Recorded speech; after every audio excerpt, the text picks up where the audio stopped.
Yes, sir.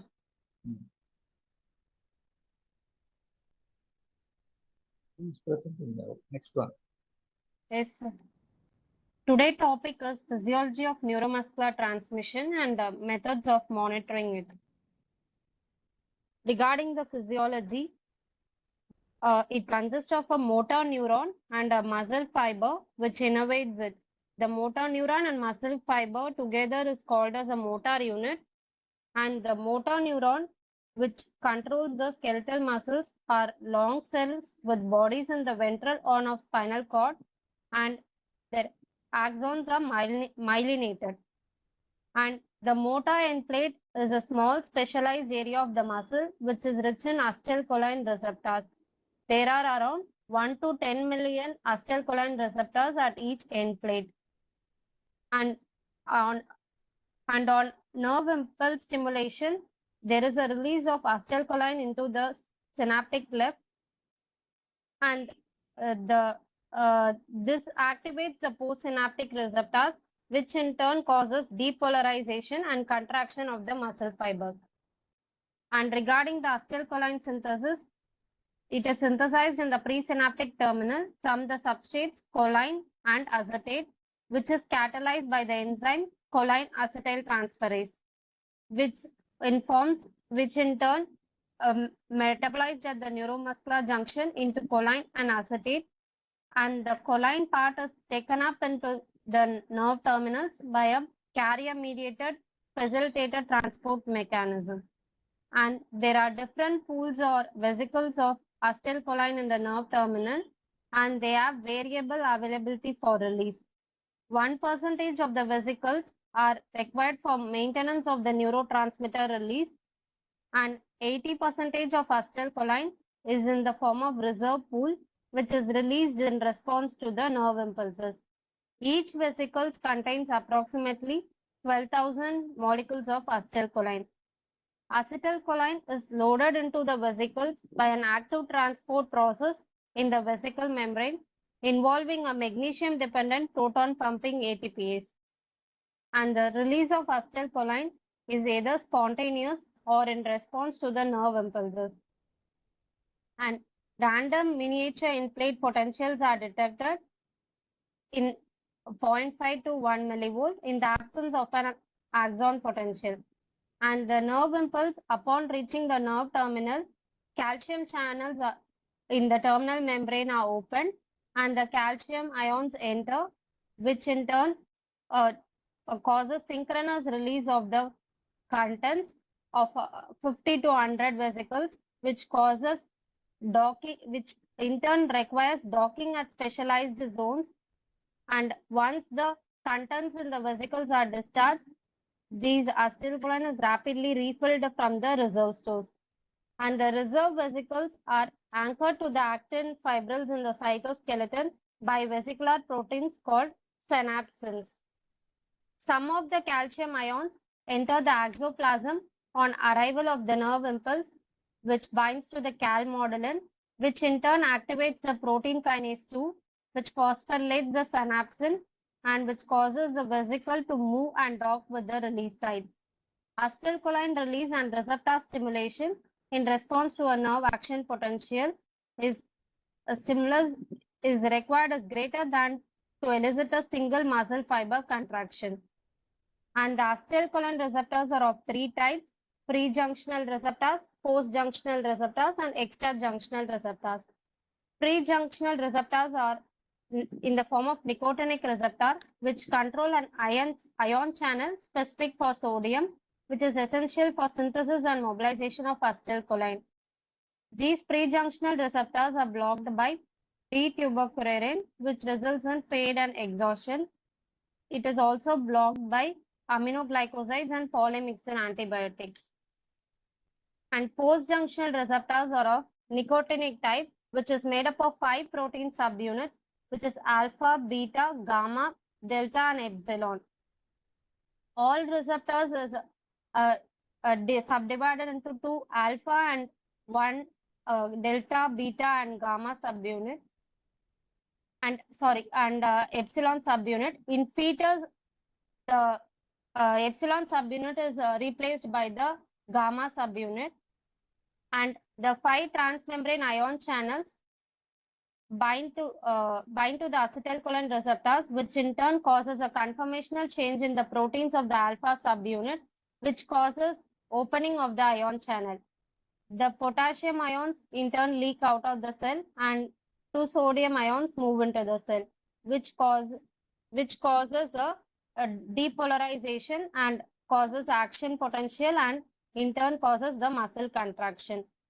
Only 6 to 25% of acetylcholine are normally released, which is required to reach the threshold potential.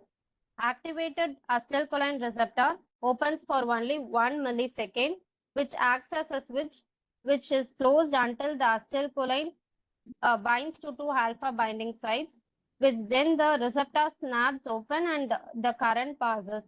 And as soon as the acetylcholine leaves the channel shuts and the current also ceases. Acetylcholine esterase. It is a protein enzyme which is secreted from the muscle but attached to it by thin stalks of collagen, which is attached to the basement membrane. Acetylcholine molecules that do not interact with the receptor which is released from the binding site is destroyed almost immediately by this enzyme acetylcholine esterase, which is present in the junctional cleft, also known as synaptic cleft. Acetylcholine is destroyed in less than 1 millisecond after it has been released. And this is regarding the physiology. And regarding the neuromuscular monitoring criteria, there should be a motor element and it should be applied close to the skin, and contraction in muscle or muscle groups in which the nerve supplies must be accessible to evoked response monitoring.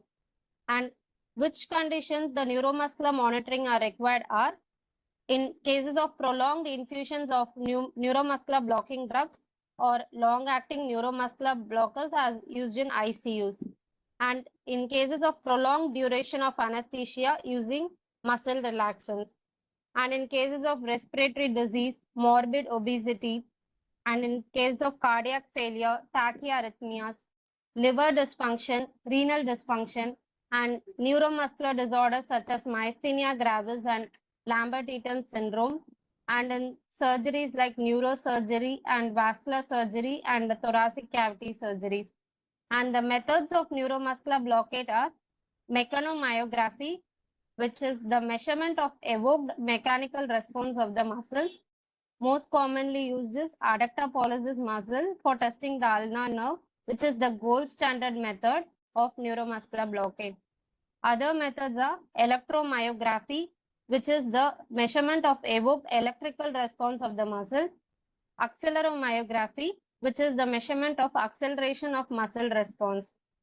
And other methods are piezoelectric neuromuscular monitors, which is the measurement of evoked electrical response in a piezoelectric film sensor which is attached to the muscle. Phonomyography, where special microphones are used which records intrinsic low frequency sounds generated by the contraction of skeletal muscles. This is applied to any muscles like diaphragm, larynx, eye muscles, and adductor pollicis. Kinemyography, where the piezoelectric sensor is applied between the thumb and the forefinger, where the thumb movement causes change in shape of the sensor, which causes the flow of current, which in turn change in potential, which is directly proportional to the amount of distortion. It is used to measure the single twitch, train-of-4 ratio, and double burst. Clinical signs of adequate neuromuscular recovery are sustained head lift for 5 seconds, sustained leg lift for 5 seconds, and sustained hand grip for 5 seconds, and sustained tongue protrusion, and eye opening for 5 seconds without any diplopia, and effective cough, maximum inspiratory pressure for more than 40 to 50 centimeter of water, and the ability to remove a tongue depressor from between a clenched teeth, which is the most sensitive test. And the sites of neuromuscular monitoring are ulnar nerve, where most commonly adductor pollicis is most sensitive to neuromuscular blocking drugs, and it closely relates the muscles of upper airway, and the electrodes are placed on the ulnar side of the forearm, which assesses the thumb adduction. Tibial nerve, where the electrodes are placed behind the medial malleolus, which assesses the big toe plantar flexion. Facial nerve, the stimulating electrode is anterior to the tragus of ear and assesses the facial muscle contraction, and the negative electrode is in the tragus of ear and the positive electrode is placed over the forehead. Mandibular nerve, stimulating electrode is placed anterior and inferior to the zygomatic arch, where the positive electrode is placed over the forehead, and on stimulation of nerve, it causes the closure of jaw, which is due to contraction of the masseter muscle. Common peroneal nerve, electrodes are placed lateral to the neck of the fibula, which assesses the thumb dorsiflexion. Accessory nerve, where the one electrode is placed behind the mastoid process and other electrode is placed at the posterior border of sternocleidomastoid, which on stimulation causes sternocleidomastoid contraction and contraction of trapezius. And other various patterns of stimulation are single twitch, which is a single pulse of 0.2 millisecond in duration, and others are tetany, which is a sustained stimulus of 50 to 100 Hz, usually lasting 5 seconds. And there is a train of 4, which is a series of 4 twitches in 2 seconds, 2 Hz, and at 0.5 second interval. And there are 2 types of TOF, which in turn TOF count and TOF ratio. TOF count is the number of palpable muscle twitches, and the TOF ratio is the force of the first twitch divided by the force of the fourth twitches, which is repeated every 10 to 15 seconds. And there is also a term post-tetanic twitch, which is a 5-second tetanic stimulus of 50 Hz is administered, followed 3 seconds later by further single twitches at 1 Hz, which causes an increase in the twitch height due to post-tetanic facilitation of transmission. And double burst stimulation, which is two short bursts of tetanus at 50 Hz at supramaximal current applied to a nerve. Each burst will have 3 impulses, which lasting at 0.2 milliseconds, and each impulse is delivered every 20 milliseconds, and 2 bursts separated by the 750 milliseconds. Fade. There is a term called fade, which is a gradual diminution of evoked response during prolonged or repetitive nerve stimulation, which is indicative of non-depolarizing block or a phase 2 block, which is seen in cases where if succinyl choline is administered. Fade is due to a pre-junctional effect of non-depolarizing muscle relaxin, and this decreases the amount of acetylcholine in nerve terminals available for release during stimulation. And if there is a clinical recovery of muscle relaxation, there is no fade. And this fade phenomenon is more obvious during sustained tetanus stimulus or double burst stimulation, which are preferred methods for determining adequacy of recovery from a non-depolarizing block. And if TOF ratio is 1 or post-tetanic count is 0, it's for tracheal intubation, and TOF of 1 to 2 is used for maintenance, and TOF of 3 to 4 is needed before attempting reversal of drugs with long-acting drugs. Relationship between TOF ratio and neuromuscular recovery. TOF ratio of 0.4, the patient is unable to lift the head or arm. Tidal volume may be normal, but vital capacity and inspiratory capacity is decreased. And TOF ratio of 0.6, patient is able to lift the head for 3 seconds and open their eyes widely, protrude their tongue, but inspiratory force and vital capacity is reduced. And TOF ratio of 0.7 indicates the patient can cough and lift their head for at least 5 seconds, but the grip strength will be low. And TOF ratio of more than 0.8, the vital capacity and inspiratory force may be normal, but patient may have diplopia and facial weakness. And TOF ratio of 0.9, which is at the level of thumb, where adequate maintenance of spontaneous ventilation occurs. If the TOF ratio is less than 0.9, functional impairment of muscles of pharynx and upper esophagus, so the patient is more predisposed to the regurgitation and aspiration. And another method used is peripheral nerve stimulator, which is also used for neuromuscular monitoring. And its principles are: a nerve will contain many motor fibers. The reaction of a single muscle fiber to a stimulus will follow an all or none pattern. That is, all the muscle fibers should be activated for maximal muscle contraction. And an electrical current of sufficient magnitude would be applied for sufficient duration in order to generate an action potential in all the nerve fibers in a motor nerve. The nerve has to be stimulated with a supramaximal stimulus. And the differences between maximal stimulus and supramaximal stimulus. Maximal stimulus is defined as where a current which generates a response in all nerve fibers and results in a maximal muscle contraction. Supramaximal stimulus is the current which is 25% above the maximal stimulus, which is painful in awake patients. And submaximal current is below the maximal stimulus, which is used for the recovery. And the shape of each stimulus should be in the form of monophasic or rectangular, which is a square wave stimulus. And their properties of ideal nerve stimulator are: whether it is able to generate monophonic square wave electrical stimuli of 0.2 to 0.3 millisecond duration of sufficient intensity in required pattern, and it should be capable of stimulating the nerve at a constant current at least 60 to 70 milliampere, and there should be a digital display of current, and it should be battery operated and small in size, and there should be an audible signal on stimulus delivery and audible alarm for poor electrode contact, and the polarity of lead should be indicated, and it should be capable of delivering these modes of stimulation like single twitch, train of four, double burst stimulation, and post tetanic count, and record the evoked responses. Thank you, sir. Okay. It was a very detailed description, well prepared, but ideal for class only to talk about neuromuscular transmission. But from exam point of view, this much details have to be proven, and we have to make it much more shorter so that you can answer the question within the given time, allotted time for you.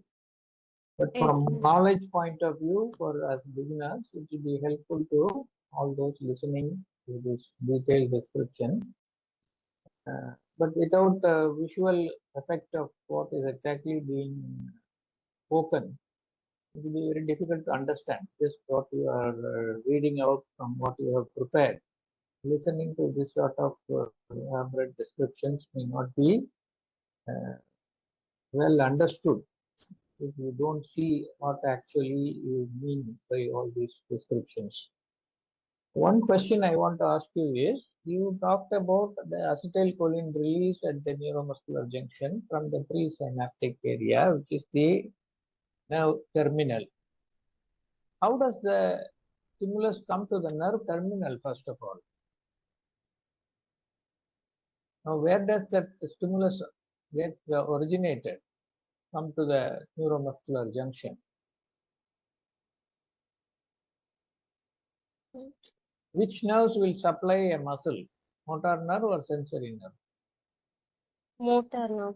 Motor nerve. Where does the motor nerve originate to come to the muscle? Spinal.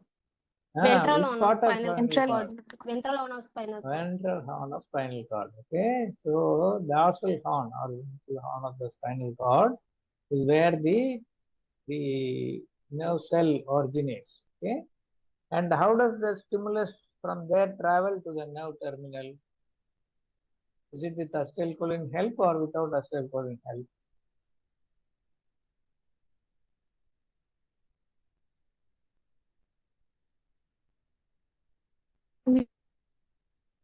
Through the What is that called? It is a name that is given to the conduction of impulses from the dorsal horn cells to the nerve terminal. How is it described? It is called the electrical conduction by exchange of ions. Okay, the sodium going out and going in, and potassium coming out, and the adjacent cells are stimulated each other, and there is a myelin sheath, swan cells covering, and there is a jumping. This is called saltatory conduction. Okay, so the origin of the impulse that is coming to the nerve terminal is from the dorsal horn cells of the spinal cord, which is initial part is through the nerve axon. It is by electrical conduction. Once it reaches the nerve terminal, it is called the dendria or the nerve button, which is the end point of the nerve. There only it becomes acetylcholine, and acetylcholine is a chemical structure. So the whole process of neuromuscular transmission is called as electrochemical transmission. Electrical on the axonal part and chemical on the nerve terminal part. So that is the first thing that you have to say in your answer if they ask you about neuromuscular transmission, because the origin is from the spinal cord. So that initial part is by electrical transmission, and the final part at the nerve terminal is by the chemical transmission. And all the description about how acetylcholine is formed in the nerve terminal by combining acetylcholine with choline, and how the choline is reused after it has been broken down at the synaptic cleft level by the acetylcholinesterase. It is actually cleaved. It is not destroyed as you described. It is cleaved, and the choline is reused. And you mentioned there are three types of acetylcholine receptors: pre-junctional, junctional, and extra-junctional. But you didn't describe anything about the extra-junctional. What is that role? It is concentrated around the end plate, sir, and Hmm. it also found anywhere on the around the muscles. Hmm. It can appear very rapidly after any injury or any muscle activity has stopped. So does it have any function in the normal transmission or only in pathological conditions? It's not found in normal muscles, sir. They are there, but they are not active in normal transmission. Okay, but this Yes, sir, active. extra-junctional receptors proliferate and increase in certain conditions, pathological conditions. Which conditions will cause that? Burns. Burns, very good. Then And excellent. in pediatrics, some Pediatric patients, it's okay, good. obviously Then any nerve neuromuscular injuries or determination. spinal cord injuries, Yes, paraplegia patient. Okay, so all these patients who are bedridden with a nerve injury, so in order to facilitate some movement, this extra-junctional receptors proliferate, and they are very sensitive to the depolarizing drugs called dexamethasone. So if you use dexamethasone in these patients with burns and paralysis, they can develop hyperkalemia and cardiac arrhythmia like ventricular fibrillation and tachycardia, and going for even cardiac arrest. Okay, so that is of course clinical implication of that. But what is the role of this pre-junctional receptors you mentioned about? They are sensitive to leucocarine and the antibiotics that you mentioned. But is there a normal role for them?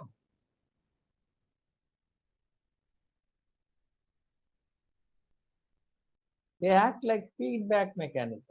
Okay, so the Yes, sir. acetylcholine, which is released from the acetylcholine vesicles from the pre-synaptic nerve terminal, once they come out, they go and stimulate the pre-junctional receptors to stop or release more.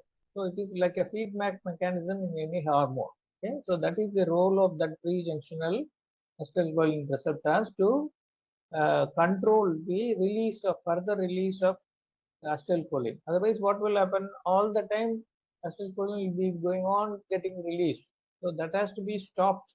So it is like a feedback mechanism. So the three receptors that you mentioned, acetylcholine receptors present at the pre-junctional nerve terminal. Second is that the post-terminal or end plate, motor end plate, and the third is the extrajunctional. So extrajunctional useful only in pathological states. The junctional or the motor end plate are the ones which actually propagate the nerve conduction impulse to the muscle to make them go in for contraction. And the prejunctional is mainly for controlling the release of acetylcholine. Okay? So these are the points that you have to keep in mind. So without wasting time, I'll just go for the presentation to make things